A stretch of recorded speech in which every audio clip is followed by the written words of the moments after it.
Ang imahen sa Senyor Santo Niño dili mo gawas sa basilika ug wala ang Teniente de la Guardia. Mao ba? Ang Fiesta Senyor usa sa labing dako ug labing gihulat nga kasaulugan dinhi sa Subo nga gihalad alang sa balaang bata ang Senyor Santo Niño.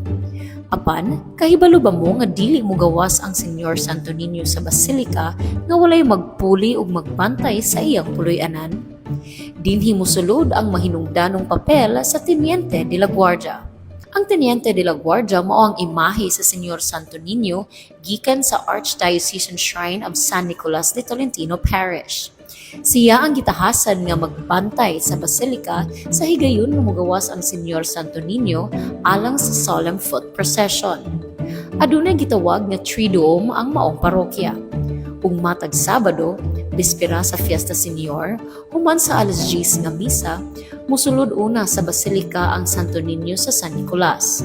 Human lamang niini, mugawas ang Santo Niño sa basilika aron molibot sa syudad. Apan nganumang importante kaayo kini. Tungod kay ang San Nicolas de Tolentino Parish giila nga unang puloy-anan sa Senyor Santo Niño sa wala pa kini gibalhin sa basilika.